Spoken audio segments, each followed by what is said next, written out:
الرحمن الرحيم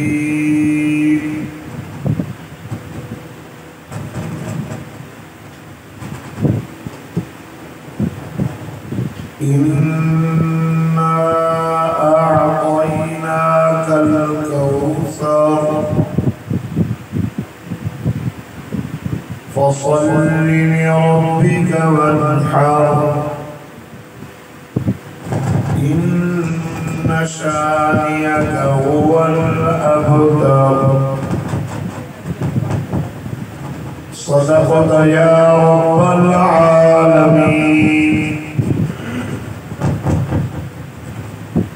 إن الله وملائكته يصلون على النبي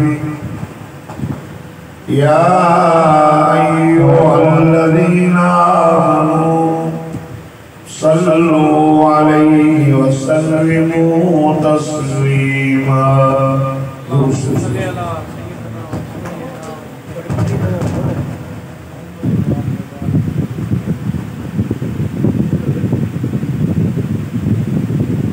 اللهم صل على سيدنا ومولانا محمد النبي الأمي وعلى آله وأصحابه وأزواجه وآل بيته أجمعين. يا رب صل وسلم دائما أبدا على حبيبك خير الخلق كلهم هو الحبيب الذي ترجى شفاعة لكل هول من الأهوال مقتحم. اللهم صل على سيدنا ومولانا محمد صلاة تنجينا بها من جميع الأهوال والآفات وتقضي لنا بها جميع الحاجات وتطهرنا بها من جميع السيئات وترفعنا بها عندك أعلى الدرجات وتبلغنا بها أقصى الغايات من جميع الخيرات في الحياة وبعد الممات إنك على كل شيء قدير. سبحان الله.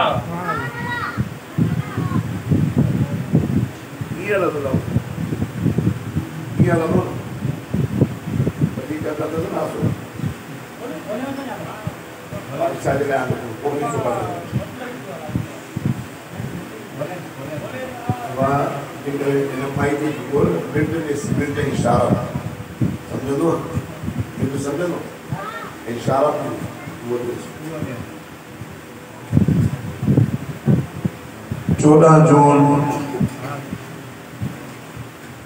सन 2023 खमीस की रात कंबर शहर में जमाली महले में नंदड़ी मस्जिद खुलाफाए राशिदीन में मुख्तसिर कईमा जिला प्रोग्राम रखियो व्यवहारी सयाफिज मोहम्मद सादिक साहब जी मेहनत खलीफे अहमदीन साहब जी मेहनत साईं फारूक साहब जी मेहनत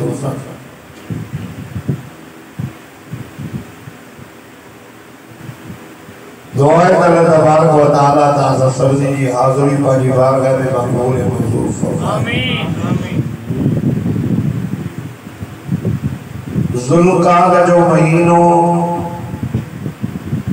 पूरो थियण वारो आहे। ज़ुल्हज जो महीनो मथो अचण वारो आहे। इस्लामी महीना 12 यारो महीनो आहे। ज़ुल्हज जो 12 महीनो आहे। मुहर्रम जो पहिरियों महीनो। ज़ुल्हज महीने में भी कुर्बानी आहे त मुहर्रम जे महीने में भी कुर्बानी आहे।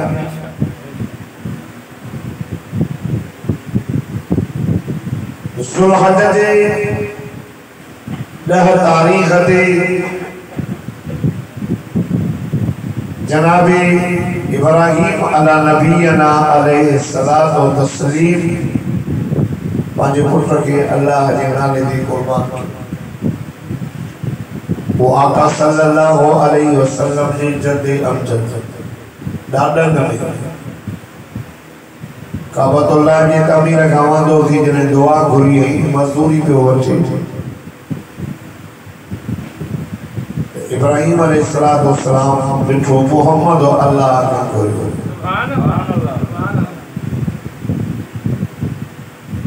हिकु दुआ घुरी त मुंहिंजा मौला मूंखे आबे ज़मज़म वारो ॾे।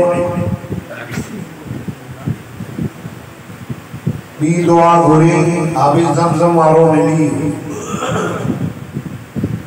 ऐं ॿी दुआ घुरी त मौला मूंखे हौज़ कौसर वारो आहे। वो आका सल्लल्लाहु अलैहि वसल्लम जे ॾाॾा 18 ज़ुल्हज ते शहादत आहे। मज़लूम मदीना हाफिज़ुल कुरान जामिउल कुरान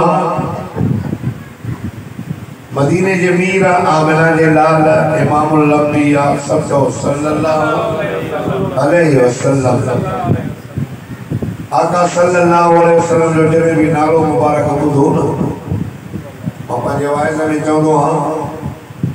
त आका सल्लल्लाहु अलैहि वसल्लम जो असांजे मथां हक़ आहे त मदीने जे मीर जे मथां दुरूद शरीफ़ पढ़ो। हिकु दफ़ो पढ़ंदव 10 दफ़ा रहमत, 10 दफ़ा पढ़ंदव 100 दफ़ा रहमत। ऐं जे 100 दफ़ा पढ़ंदव न त आका सल्लल्लाहु अलैहि वसल्लम जे दुरूद शरीफ़ पढ़ण जे करे अल्लाह उन बाने जी पेशानी ते लिखाए थो छॾे बराअतुम मिनन नार बराअतुम मिनन निफाक़। मुनाफ़िकी का भी फरियाद जहन्नम जी बाहि कभी भरे। सुभान अल्लाह। दुरूद दर्द की दवा है। दुरूद मर्ज़न का शिफा है। दुरूद बरकत वा मजलिस अल्लाह वट कबूल नागी वो दुआ टंगजी पौंदी आहे। जे दुआ में आका सल्लल्लाहु अलैहि वसल्लम ने मथां दुरूद शरीफ न पढ़ियो वञे उहा दुआ कबूल न थींदी आहे। उहा मजलिस अल्लाह कबूल न कंदो आहे जे मजलिस में मुहम्मद जे मथां दुरूद न हूंदो। आका पर जॾहिं आका सल्लल्लाहु अलैहि वसल्लम जो नालो ॿुधूं त हाणे वाजिब आहे असांजे मथां दुरूद पढ़णो। वॾो न नंढो सल्लल्लाहु अलैहि वसल्लम दुरूद जो वॾियूं फज़ीलतूं आहिनि। हिकिड़ो माण्हू हुन जे मथां कर्ज़ थी वियो वाक़ियो ईंदो भलो पैसे वारो हो पर कर्ज़ी थी। हिकिड़े माण्हू जा 4000 दीनार कर्ज़ थी। 4000 हुन ज़माने जा 4000 जो 4 करोड़ जो कर्ज उसूल काजी और शिकायत जज सही मां की कर्ज न तो जज जज सुबह मैंने के बाद जो कर्ज ले जैसे कर्ज आवड़ तक कोने मोट रुपए भी कोने जने चादरी लो मां से जता वडा हो जज आयो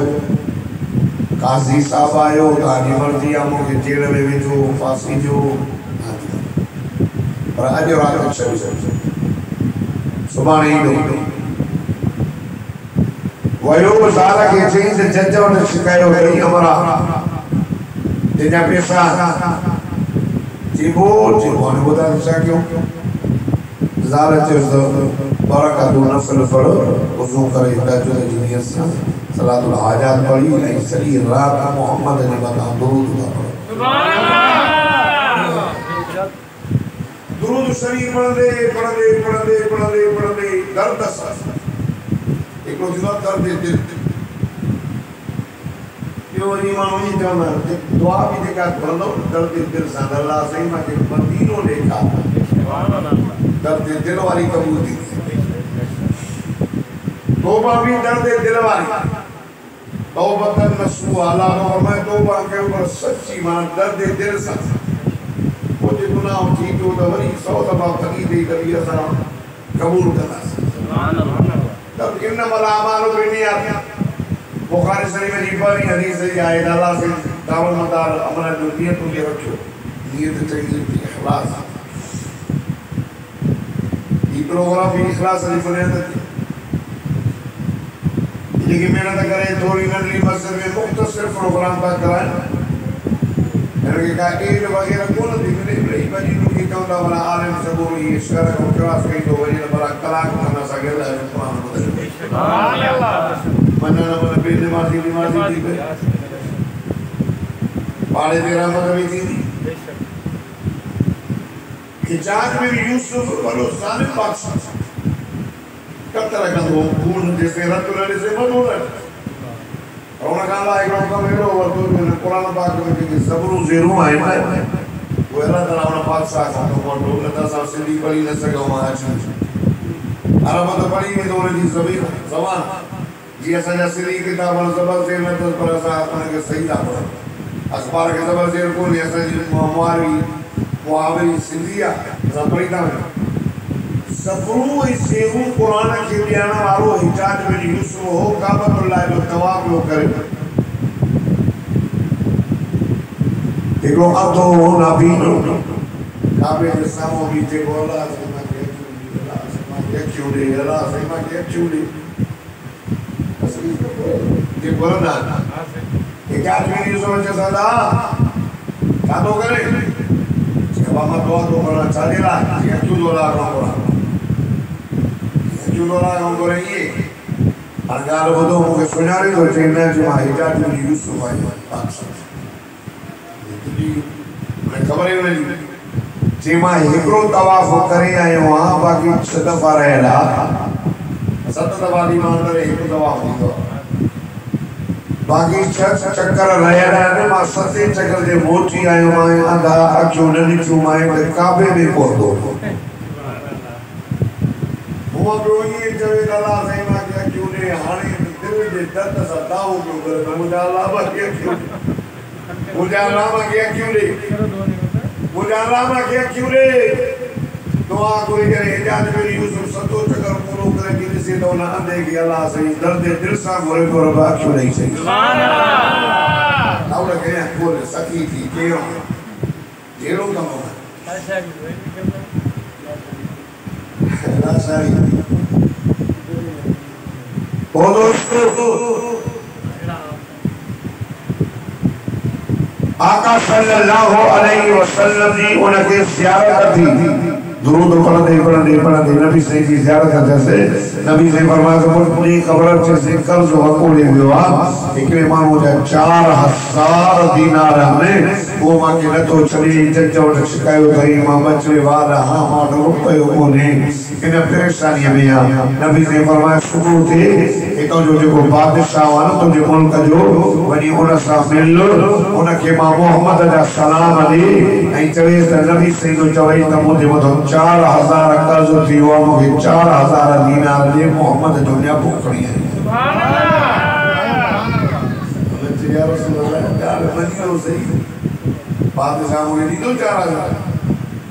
जीवन के ने पोने निशानी ने सब मोहम्मद जी तो रोज 400 दफा दुरूद शरीफ पढ़ी रात जो को सुमंदो भला अज रात 200 दफा पढ़या थे 200 विसरी गई हम थकल ठीक है सुबह थी आगे बादशाह में होया त बेशुमार में भी होया आने वाली बादशाह वालों का नमाज पढ़नी कौन पढ़ो भी नबी है जे इमरान खान ने सुनाओ अल्लाह जान चढ़ाए करे करे मोरी साहब मॉडल दी गाल कना त हम इचड़ी दी ना होता मोलन जो चाहे मॉडल साहब बाबा मोला अचन तक हुकूमत सही हलाए आका सल्लल्लाहु अलैहि वसल्लम नबी मस्जिद जो इमाम भी हुयो जो मक्के मदीने जो मोहम्मद हुक्मरान भी हजरत अबू बकर सिद्दीक मस्जिद जो इमाम भी हुयो जो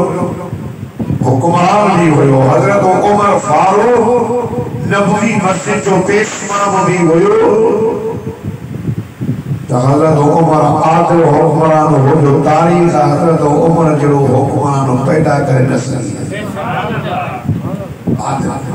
बाविया लख मुरब्बा ज़मीन इस्लामी ममलकत जो हजरत उमर हुक्मरान हो एड़ा पाकिस्तान 4 था दोस्तों हजरत उस्मान हुक्मरान 12 साल हुकूमत कई मुझे मौला अली 4.5 साल हुकूमत कई असाना जो मुल्क जो दबा सा के बहुत कन में पांग जन वडा जो निकाह पढ़ाइन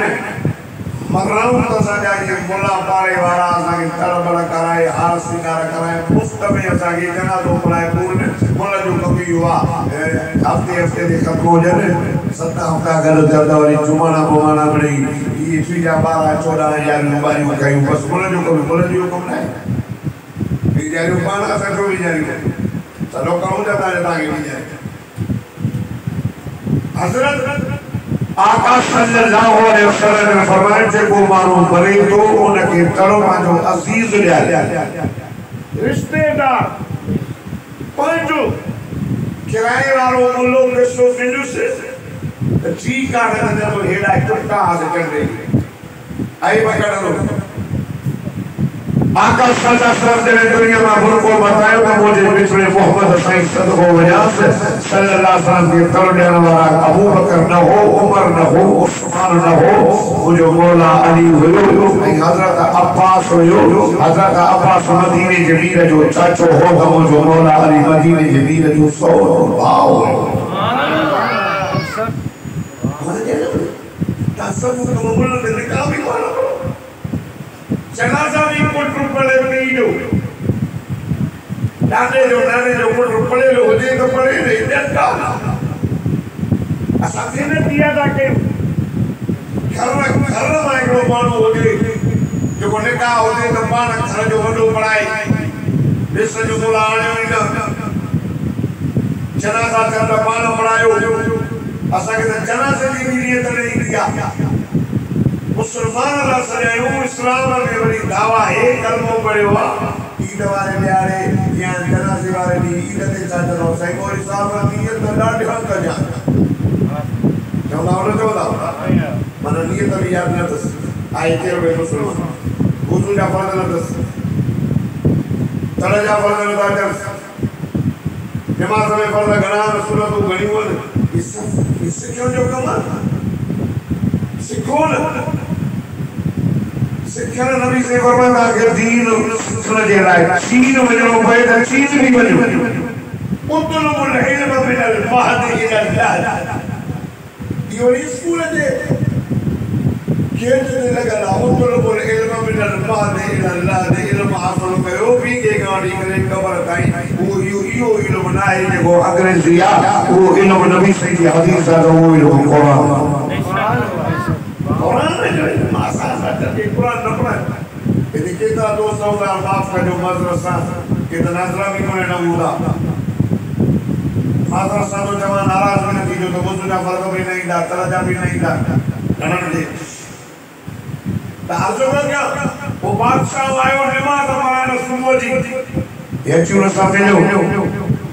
ताकि वाला तो बख्तियार काकी तेरे वफादार करी तो उन्हें चयो कि मुझो जनाज़ो पढ़े चाहे पेपर वाली चारा का दो सुन्नत कज़ा न कई वई पेपर जी 4 रकात सुन्नत गैर मुअक्किदा के गैर मुअक्किदा ये अंदर खबर न मुअक्किदा चाहे गैर मुअक्किदा चाहे मुसलमान मुअक्किदा जेका मदीने जे मीर पढ़ी आहे सजन सा गुनाह थींदो ये सुबह जी 12 का सुन्नत आहे पेपर जी 12 का 2-4 का 2 ये सुन्नत आहे कि देखो मुअक्किदा इतने खैर मुअक्किद पढ़ता सवाब न पढ़ता गुनाह कोने या असर जी या इसका जी कभी चारा का तो सुन्नत अगर मैं पढ़ो तो सवाब न पढ़ो तो गुनाह कोने बाकी इसका का बाद बारह का सुन्नत न पढ़ो तो नो थी दो सुबह जो बारह का ऊपर न पढ़ो तो नो थी दो चारा का तो सुन्नत में भरी जो अगर मैं न पढ़ो तो गुनाह थी दो असल जी चारा का तो गैर मुअक्किद न पढ़ो वरना बंदार का की तो मुंह जो जनाज़ो वो पढ़े जल्दी ये चारा का तो सुन्नत कने भी कदा रही हो जी बड़ा बुजुर्ग मौलवी बीठा कोई भी हामल में होने सके अगर मुझको कदा दिया पर उन ज़माने जो उन वक्त जो हुक्मरान बादशाह भी रही जनाजे में होयो वक्त यार का की वो बुजुर्ग हो वो निकली उन बादशाह से जो कोई न निकतो वो आयो वक्त यार का की जनाजे जी मता भी चे यार पान तो मरी वही पर असा के ख्वार करे और बादशाह नमाज पढ़ाई उनकी वक्त जो हुक्मरानों ने असर जी 4 रकात सुन्नत भी कदा रही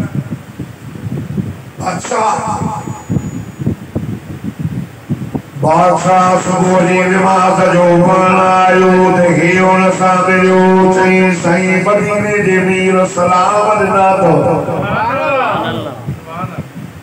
मूंखे ख्वाब में आयो मन भी से जो ने पोखरी आयो जेके रोने बुआ जे सही मजे मथा 4000 दीनार कर्ज थी वयो हुजूर जे मथा दरूद पढ़ियो सलात पढ़ी हुजूर माके ख्वाब में आयो मानवी से चवे या रसूल अल्लाह कर्ज थी वयो अदा सही दुआ कयो हुजूर मुझे न भूलनो तो बादशाह के जो 4000 दीनार दे बादशाह सोच में भेजी उनसे सही घबरा जाए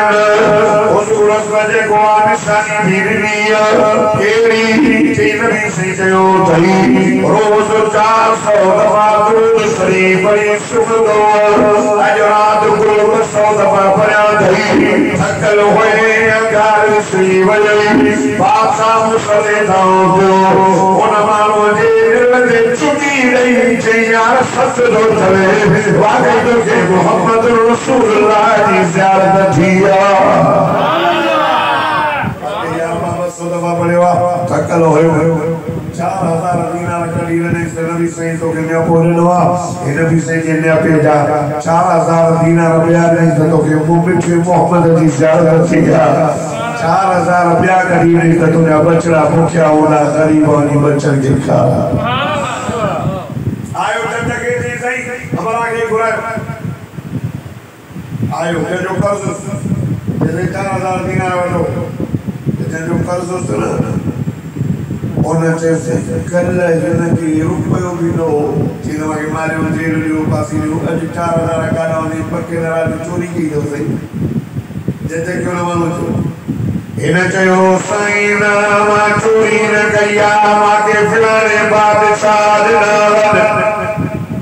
उनके मदीने जे पीर ने बोलनो मारनो मास मुखे पीछे मोहम्मद जी ज़ियारत थी तवा बड़ी बादशाह के बुआयो बादशाह जजन ने पूछो सुदा बादशाह चयो सच झूठ वे आका सही जी ज़ियारत थी वो जजो थी करो इन जे ने चुपी रही करे चले नो यार ओके नबी से जी ज़ियारत थी हाने 4000 ही दीनार पार वरक तुझा 4000 पार भरया गो सुभान अल्लाह 4000 इतना जवारा 16 याद का जो ना 16 तो उनने खानदान जा पैसा अजो को दिया तेरे माल काम में जो दसे सही 6 महीना गुजरी का रसूल जा 80000 दिया हो तो चेरी जाए दे उनसे सही कार बोलो जगी ची सही तवा हिन जा पैसा न भरियो ओ भी उठो न नरड़े चुमी नहीं तो के पीछे मोहम्मद की ज़ियारत थिया मां तब पाजा कर्ज 4000 माफ कयो माने अया 4000 तो के मां जा तो नी बचल के खारा सुभान अल्लाह जब भी जसमुआ भी कन हुजूर दे मदा दुरूद पान बरकत रहमत अरनासुल हजरत सैयदना उस्मान सैयदी साहब मसरूब मदीना बड़ी मुहर्रम दे पैगंबर सारे रसूल वादे ईरान काबतुल्लाह जो दरवाज़ो खोलने वालो सैयदना उमर फारूक रज़ी अल्लाह ताला अन्हु जी सादत मुहर्रम दे इमाम अली मकाम इमाम हुसैन मदीने जे मीर जो नवासो मुझे बोला अली जो बचड़ो साईं फातिमा जे जीर जो टुकड़ो जन्नत जे जवान जो सरदार उनकी शहादत थी ये चार शहादत खड़ी रात जो मदीने जे मीर साबिना योदा जो सोना ये तो साथ ये हुजूर दे घर जा बाबी हजरत इब्राहिम अलैहिस्सलाम मदीने जे मीर जो जते अब जद रब फरमा सकाबत काबतुल्लाह थई तैयार थी वो अल्लाह फरमाए खलील आने जे का मसूरी चो तमाम ध्यान खलील चो काबतुल्लाह जे अंदर भी को दुआ करो हाय काबे जे अंदर भी को पान दुआ करो पुत्र भी दो चलो पान भी नबी पुत्र भी नबी आन इब्राहिम खलीलुल्लाह पुत्र इस्माइल ज़बीहुल्लाह अगला कहीं भी तो या गालिक न कुरान में लिखला जवानी महले वाला हवाला ने सुभान अल्लाह चौरमा अल्लाह जो कुरान पढ़ा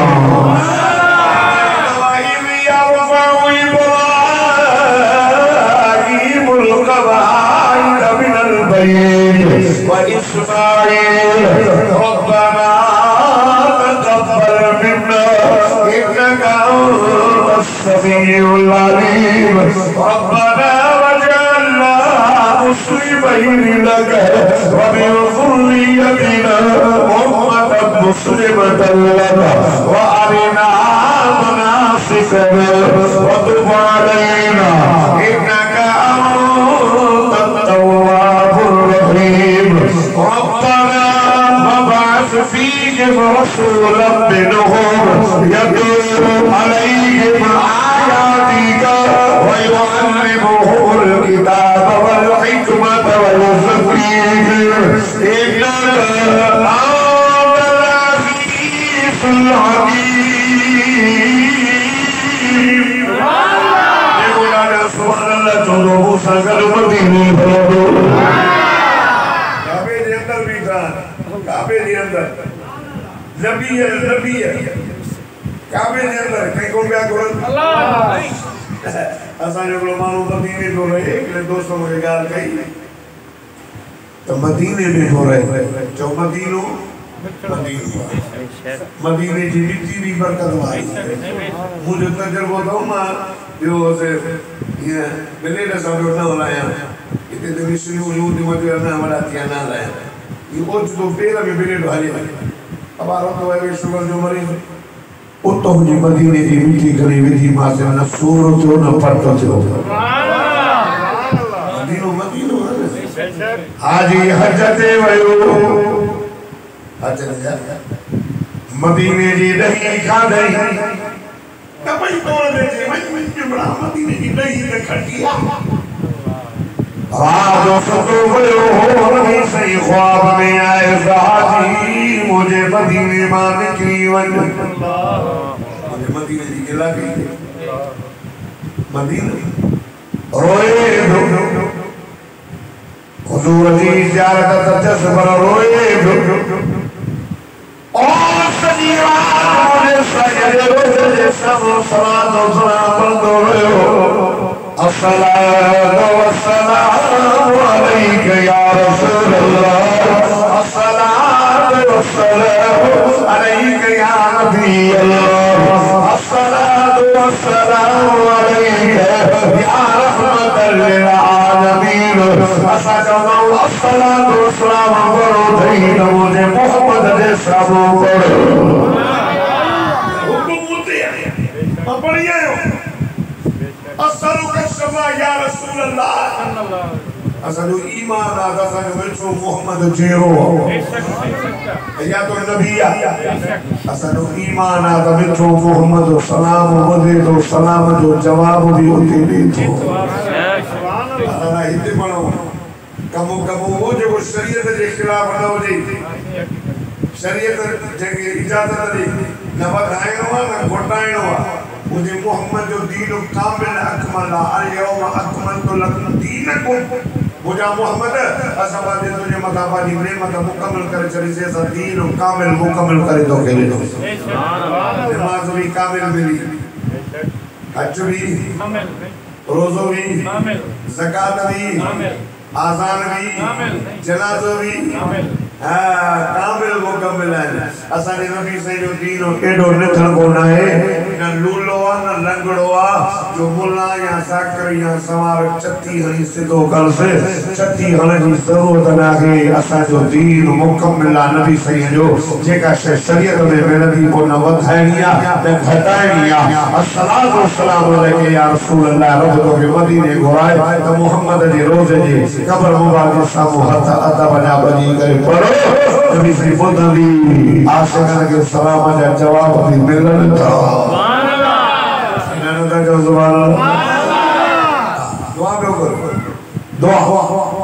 हालो पियो करे मुंहिंजा मां हाणे ॻाल्हि पियो कयां त हुते अमरा वियो हेॾो फोन की गली करे जेका बात कहिड़ी किरमल आहे कहिड़ो पीर आहे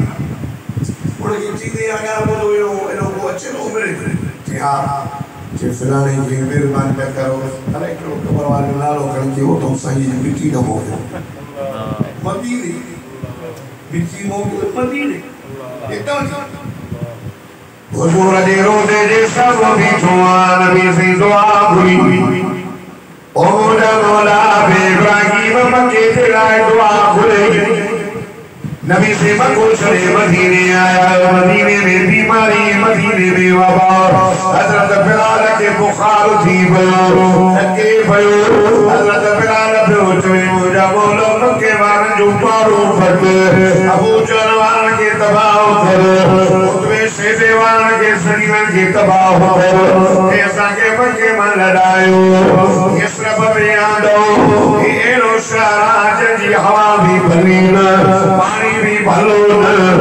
बीमार थी भयो आया पिटे बो मक्के वारन के अभी आशा की बात आ गयो हुजूर ने आई पूजा साईं बिलाल के बुखार थी भयो बिलाल मक्के वारन के दोबारा दर अल्लाह सदको वयास मदीने वाले साईं माजा हथरा मुबारक खयो पूजा मौला मुझो बीमार थी भयो बिलाल पूजा मौला नो इसरा बदे आ भैया हली नाए ओ मुझा मौला मक्के दे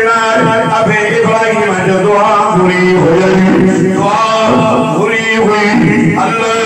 अल्लाह मोहम्मद मदीने ला जो दुआ अल्लाह मदीने में बीमारी कर दो अल्लाह मदीने में वफा कर दो अल्लाह मदीने में असाब ना जाए अल्लाह मदीने के सर सब्ज बनाओ अल्लाह खुदा की साजो सब सदको वयास मुझे मिलते मोहम्मद की दुआ कबूल किया चौथा काम जैसे जो बुलंद जो मदीनो मुनव्वर आहे मदीने दी मिट्टी भी शान वारिया अल्लाह सुनी के मदीनो घुमाए आमीन इब्राहिम नबी को दुआ मौला असा के पैसा न खबर सोच न कभी जो घर ठायो मस्जिद साइन मदरसो साइन नबी साईं जने मक्को छड़े मदीने आया कुबा मस्जिद सायो कुबा ऐं कुबा मस्जिद जी मदीने में दाखिल थिया असाई नो दे मस्जिद साई जुमो शुरू थियो उन मस्जिद जा पत्थर पिछो मोहम्मद पांजन हाथन सां पाण पियो खणे सुभान अल्लाह मस्जिद जा कम शुरू थे तो इता के मजदूरी कंदा के रसूल जी सुन्नत अथव मोमिन मस्जिद उजाड़ाईंदा मुनाफिक न मुशरिक न कुरान में भी रब नहीं करियो माता तो कहना जमाली मारे वाली मस्जिद सराईंदा सरफा का दे वडी फेल होगी इंशाअल्लाह हो गया राजो इंशाअल्लाह मस्जिद लगे बचा मोमिन मस्जिद सराईंदा या गार कुरान में लिखा अगर बेचे कमान मुस्लिमीन या मसाजिद अल्लाह फरमाएगा मुश्किल करके कोई हक बनाए जो मस्जिद उठाए या अय्युहल्लज़ीना आमनू इन्नमल मुशरिकूना नजास फला यक़रबुल मस्जिदल हराम फरमाए ओ ईमान वालों मुशरिक फरीद दौड़ के मस्जिद में न चलो से बड़ा मस्जिद के उठाए अल्लाह कुरान में फरमाया इन्नमा यामुरु मसाजिदल्लाह मन आमन बिल्लाह वल यौमिल आखिर व अक़ामस्सलात व आतज़्ज़कात व लम यख्श इल्लल्लाह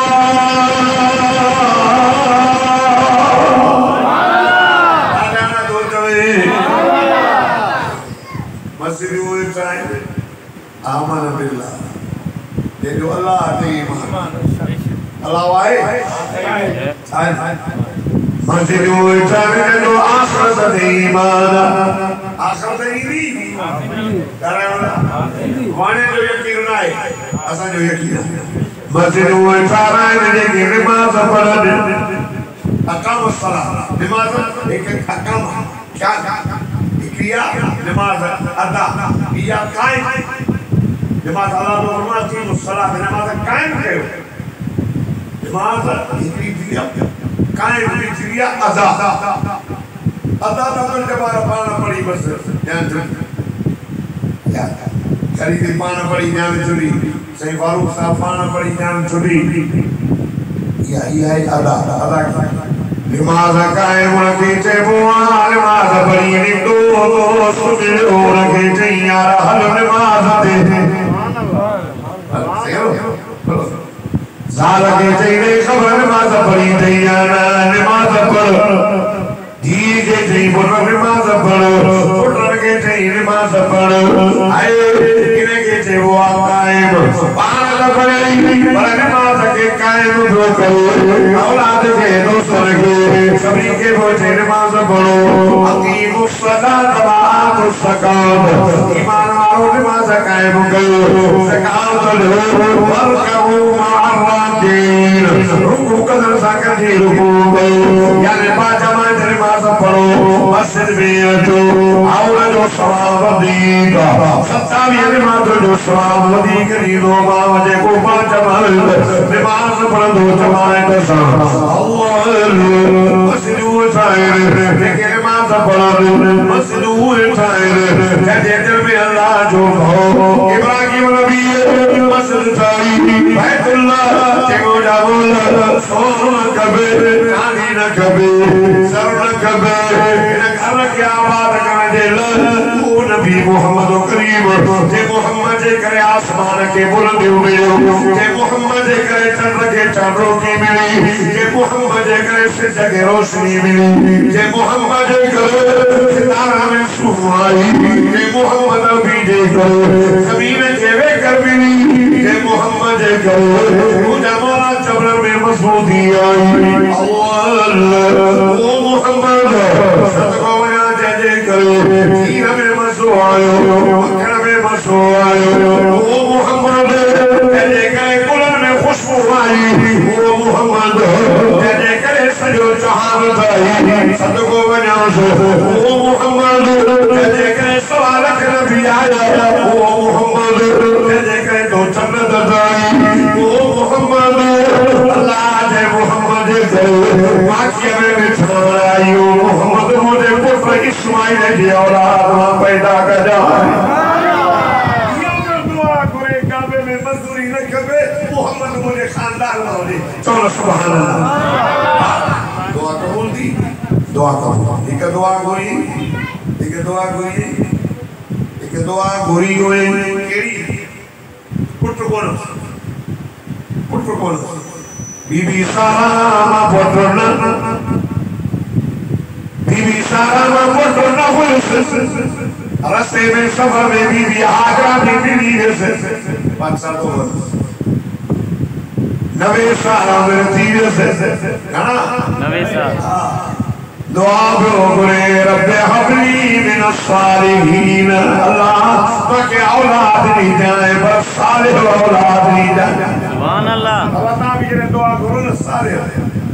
ये तो बाबू सर के ओ पुत्र अच्छा है मरे न तो वो ने पुत्र को निपटो भलो जो पी के गाड़ी अब वो जन्नत जो अंदर जोड़े के गाड़ी ना दुआ रब्बि अब्नी मिन अस्सालिहीन अल्लाह मांगे साले औलाद दो गुरु दे एक दुआ गुरु बीबी गुरु ये भी वो तो हिकमत अल्लाह सही इस दुआ ते ये दुआ के न पाने जे फायदे में आहे त कबूल कंदो अर्जत और रब ने सलो त ये न मोहब्बत बाने जे ला या दुआ फायदेमंद नागे तो बाना अल्लाह के प्यारा न अल्लाह पाने हथन सा संगे चाहिए बिया दई रब तो बरबा ना के हथन सा चाहिए आने दुआ दो करे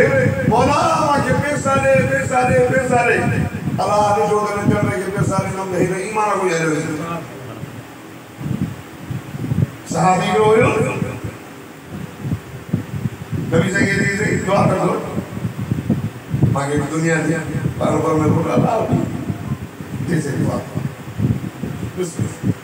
हुजूर जो दुआ बोले अल्लाह दी मेहरबानी से के माल बगियों जो सजा का बात आगे पंजवत नबी से नमाज होया पढ़ो हो कचरी भी नसीब थी दी सारे माल जो जसे नमाज पढ़े तो पर कचरी में न होए अल्लाह उसूल दी दुआ खुले नहीं अल्लाह का पंजवत कभी चढ़ाई या माल वदियो बाबानी में लगो आए चुमे दी दो अल्लाह माल वदियो से नबी से की दुआ लगी है आए आने तक चुमू भी चले हो बारानी में पढ़ दो हुजूर फरमाए फलानो न तो दे पर जो नालो से नबी भी दुआ पर जाए याद थी तो बुधाया अल्लाह दुआ नबी से फरमाए फलानो न तो दे साहबा का से उनको मालूम खलो थियो मां फरमाए वजो वही सका दो थी जो सका करे हर बदो के माल ले लो पाजे माल जो हिस्सो दे साहबी वही से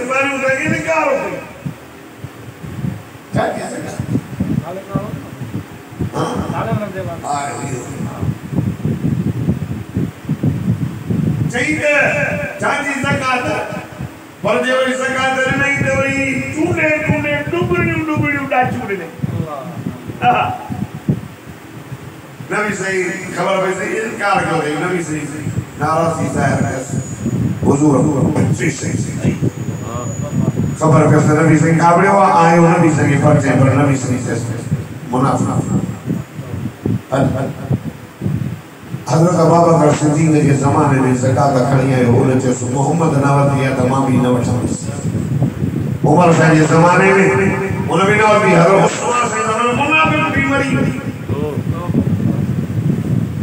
अल्लाह ने सदवा एक दुआ घुरी दो दफ़ो घुरी हिकु दफ़ो क़बूल न बोले रे एड़े त घुरी बीठो आहे क़बूल बोली हल वाला हलो का सुख करी हलो जागो अल्लाह जो समाज कुरान आतमिया में करंदो जो दुश्मन ना आया न पीरान की न जो न बेटा ये तो सब बुजुर्ग वली है कामिल है प्रदीदो के बस बिना दर न पिन दे पूरी न पवई ओ दर पिन जे को दई न बचा रही अब तो बाबे को नीति दो बियोली पिन करो ठीको के लवाई माता ने ना इधरी बियोली तो मोले तक किया मगे परे करे सुनो भजी जे भाई जो भी ध्यान करनी करीब न मेरे में हो जूद के एक आया जो अरे तू पार अमल सुसो पिनी बेना गलगा बेरगा न बेना सब रफे कर दियारो पिनी पिनी इब्राहिम नबी जो बिले अब हबली मिन सालिहीन आए नबी उठो रब का वो बिले और इब्ने नबी जो वाक्य अब ला तसरनी फर्द वअंत खैरुल वारिसीन अल्लाह जनाब हजरत अय्यूब अलैहि सलाम रब के रूह से मुझे अल्लाह के आगे सब मारो रे इब्राहिम अलैहिस्सलाम दुआ बोली आए खुदा जी साजो के सलाम मलाइका बुलाए प्याजन से रोके पुटो थी लो या गाजी कुरान में निकला या सुभान अल्लाह जो सुभान अल्लाह जो कुरान पर फरमाया वाला कदी जात रसूलना इब्राहिम बिल बुशरा qalu salam qala salamun faqala biza بعجل حميد فلما أيديه لا تصل إليه نكرهم وأوجس منهم خيبة قالوا لا تخف إلا أرسلنا إلى قوم لوط وامرأته قائمة فضحكت فبشرناها بإسحاق ومن وراء إسحاق يعقوب قالت يا ويلنا ألد وأنا عجوز وهذا قميصي إن هذا لشيء عجيب قالوا أتعجبين من أمر الله رحمة الله وبركاته عليكم أهل البيت إنه حميد مجيد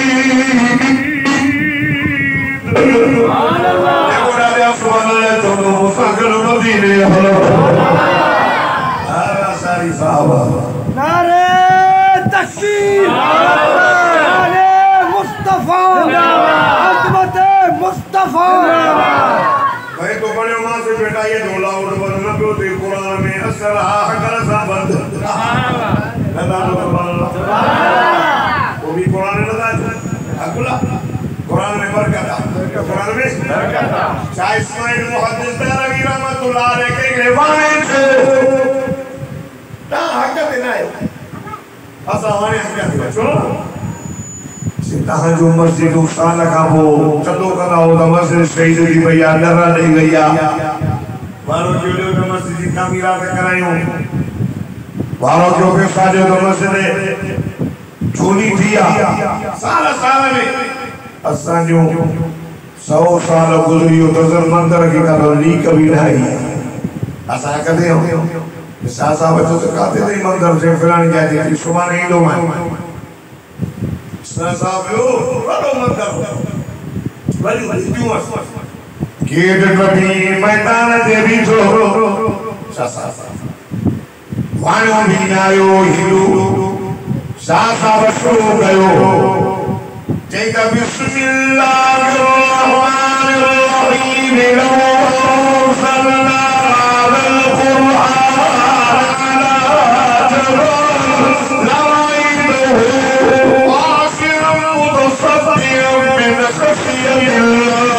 وتلك الأمثال نضربها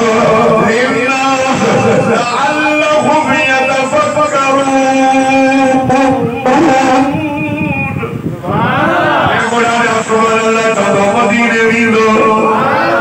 لو أنزلنا هذا القرآن على جبل जबरत नाज़िल कयूं अल्लाह जे भवक सरासर मुसफुज रेसा रेसा थी वञे इहा छा सभा आहे त बड़ी बड़ी बस थी हां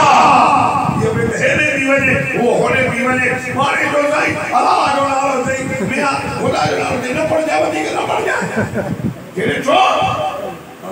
एक आए त बड़ी दम चारी दी तू करे किरी पई दई शाबाश आसानी मस्जिद के हाफिज मेहराब में भी रमजान में क्यों कुरान मसले से पढ़ा होता है वो विशाल तवज्जो की सुभान अल्लाह कुरान में बरकत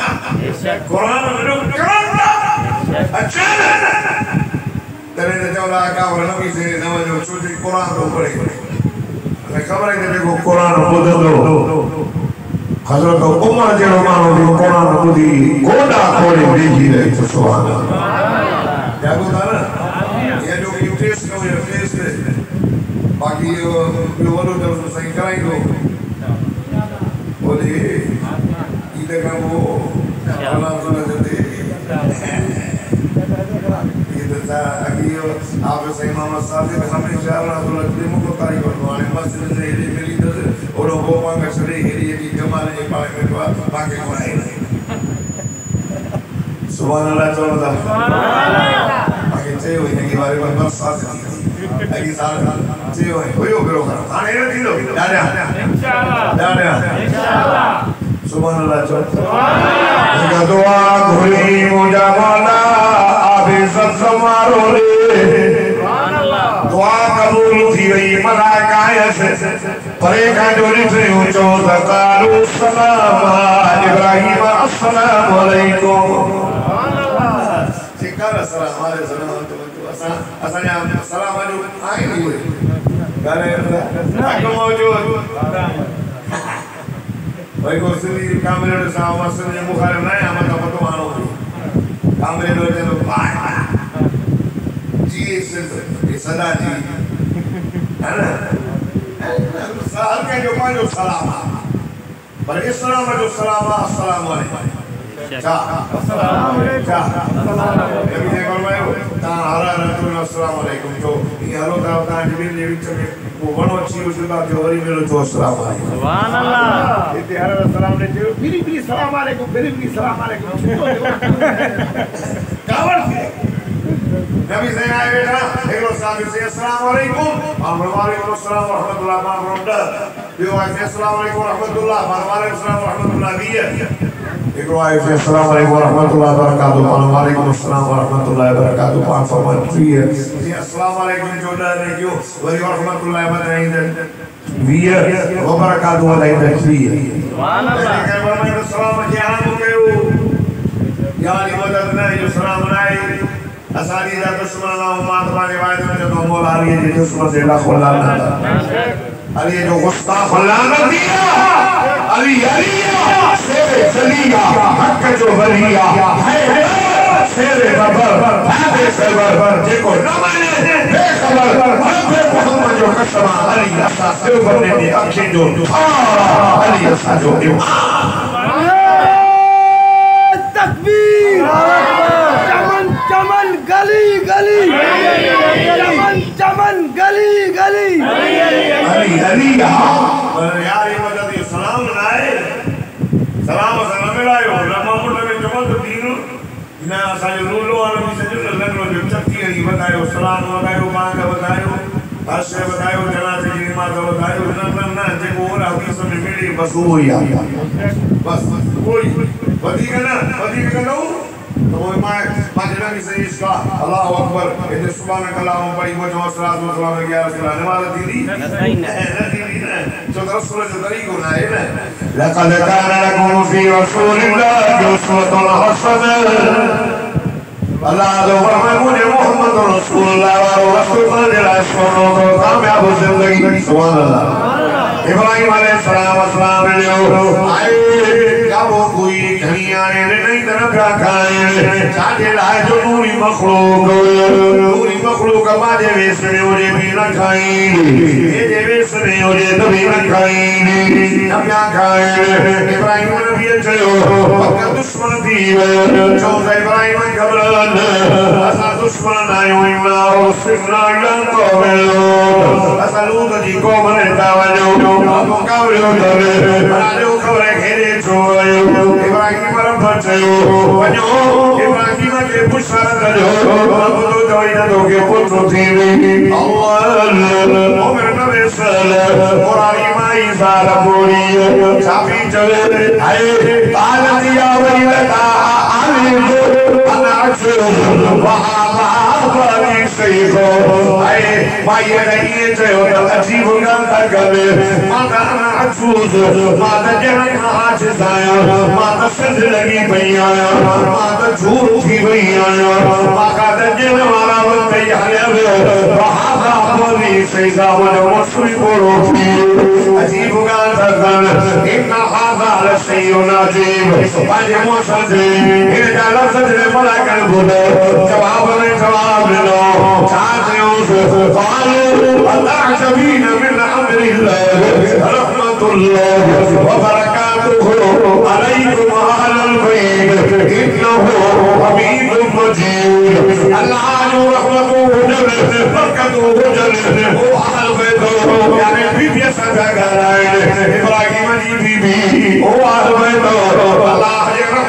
का जो साजो अल्लाह हबीब मजीद रब एलो कादे मुतलक ना अबू ना अमर ना अपने हमारे आदम नबी के पैदा करे तेरे अम्मा अबू नबी ना अपने ईसा नबी के पैदा करे एक अबू यम रब पई गायो ने करो कादर आया मका जो ना मुहताज आया रब नी लो कादी सादक सब इब्राहिम नबी के पुत्र जाओ जो नाम इस्माइल रखे एकलो चेता हौसे को सवारो रे आप सब सवारो रे चार इम्तिहान जिंदगी में बनाया चार बोला इम्तिहान मामू जी अल्लाह के भेजो तीनों इम्तिहान आसमान वो भी दुनिया के अंदर जो जब प्यार का वाला उन्होंने बड़ी कावल करनी नहीं लाजवाब तो वो क्यों ये समापन हो गया अपने कावल को सब दिया प्यार क्या समय को प्यार के अब दुनिया के लिए कार्य इब्राहिम जो है वो इम्तिहान तो अल्लाह ने तो ही देखा था बाग में वही हो बाग के हवाले के अल्लाह बाग के बाग सुभान अल्लाह जो इम्तिहान है हिजरत के धरती के पारे पर हिजरत का नबी इब्राहिम अलैहिस्सलाम तो इम्तिहान को पढ़ जाओ से अरे सारा इमाम के कलम के लिए खैर आवाज में नहीं सही और उनका नहीं करे ना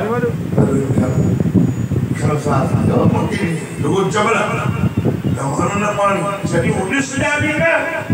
चली तो बीबी आज ना चली करी रही देखी है चली बनी इतना मरना ना कर रहा पानी इस तरह से समझी गई डाला जो सफा एरो मरवा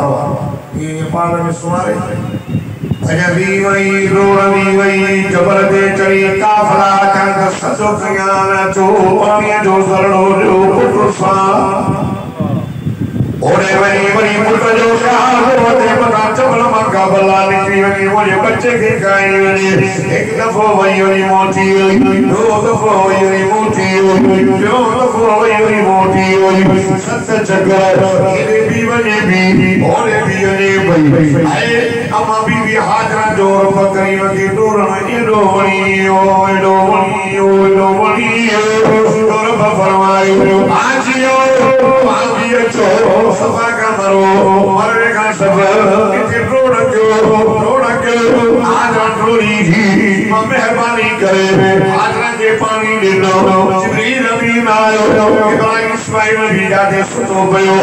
पेड़ में पर जो है न पानी दो जिसको जाने दी वो ये रसी गुलती आई नहीं पानी ये को मैंने सोना मिट्टी ले चली सब भी सब लगे ज्यादा कमाली मारे मैंने कि पानी को नहीं हाल अब सब नबी से फरमायो चाचा अब्बास सब मानूर तो भरिया सही में आयो पान फरमे बात में विजी ऊपर करे वरी डोल में मोटा भी न हो जे सही समझ में ना आयो पान फरमे मुझे सरदी वाला उम्मती हिते ईंदा पींदा वींदा कहीं होईंदा ये गरीब नथा बोली सजन जेके भी ज़मज़म जो ज़रो मिले इमाम मोहम्मद जी ऊपर नसीब थी आवे ज़मज़म में अम्मा बीबी हाजरा जी दुआ जो असर था आवे ज़मज़म में इस्माइल जा कदम मुबारक था आवे ज़मज़म में जनाबे बीबी हाजरा जी दुआ जिब्रील जा पर सदको जा स्मित मोहम्मद जी दुआ मुबारक आवे ज़मज़म पीना कहा के में दुआ करो अल्लाह कबूल थी इब्राहिम नबी अल्लाह के नाले देते हैं कि को वो भी कौन सा ही अल्लाह बचाए ने सवरी वाली असा कलमे वालो असा नमाज अल्लाह तैयार न मस्जिद खाली होटल भरे रहे अल्लाह के नालो तो नमाज पढ़ो ये नमाज ना पर 700 दफा नमाज में मुराद पढ़ो अस्सलात इमादुद्दीन नबी ने फरमाया नमाज दीन जो सुतून ये कहेगा छोटे नहीं प्यारे कड़ो से रही भाई पान फरमाया इमाम मोहम्मद जो दीन इस्लाम नमाज दे बीचो नमाज अच्छा नबी से आखिर में भी पान फरमाया अल्लाह रसूल कराला नबी से फरमाया इमाम मोहम्मद नमाज जी पान की हो जाओ छोटे नमाज इमाम मोहम्मद जी अखिर जी था अरे सारी रात करे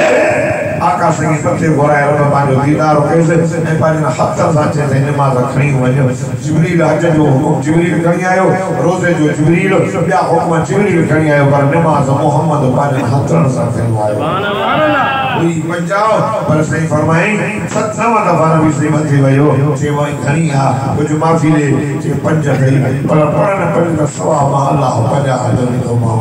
नमाज में कि कब्र में रोज़ो न पुछदई हज न पुछदई पर अवलीन पुरस्कश नमाज को वद कब्र में पहली पुछा नमाज दिया नमाजी मानू कब्र मा उथंदो वो 14 सुबह रब का ए चुमाजी चलो दऊनी अनो सदी चलो तमा नमाज पढ़ो नमाज निका जाते जो कब्र में नमाज चले अब माता का पुछालो बोल मरा के चलो जाने सुबह जन्नत जो बिस्तरो आए दाजे हां ई न करके भोर और रात पाजे पहुंच सुभान अल्लाह वाह ये जो मिसाल है वहां तेरे घोट दे इंतजार में हो गया से दे सुता ये बड़े बेहतर अच्छे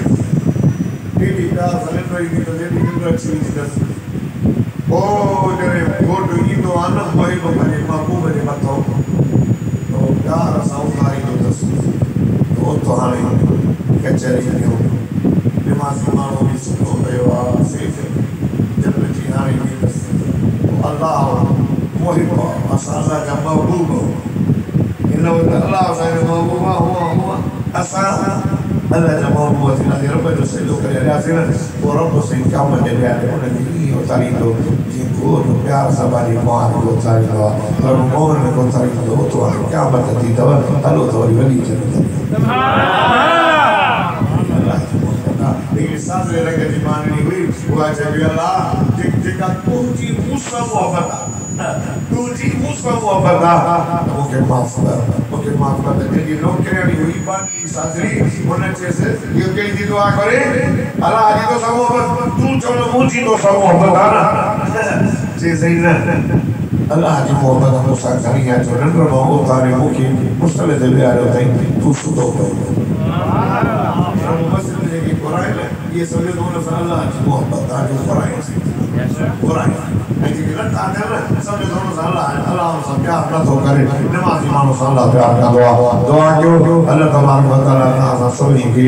जो पास नमाज पढ़ी तौफीक अता फरमाए नमाज की आवाज़ फरमाए जिंदगी रही मुलाकात कभी परमात्मा तक़ब्बल मिन्ना इन्नका तुस्समीउल अलीम तूब अलैना इन्नका तव्वाबुर रहीम या अल्लाह रहमान रहीम या अल्लाह मस्जिद की आवाज़ फरमा मालिक की आवाज़ फरमा जमात की आवाज़ फरमा ज़ालिम के जुल्म का बचा जाबर के जबर का बचा आसिम के हसद का बचा पाक बार रहम फरमा करीम अल्लाह तो करम फरमा समाज में मुआविन भी जान को बना नसीब फरमा भी जान ने कुरान तकरीम का बचा जेके तो समय दो करे ये प्रोग्राम कराए थे हमारे मेरे खुसूस सही मोहम्मद साजिद साहब खलीफा अहमद दीन साहब सही फारूक साहब या उन साजी के मिले रहे जो भलो अमला वो आले बच्चे फायदा कराएगा जो ईमान ताज़ो तो जुड़े सल्लल्लाहु अलैहि वसल्लम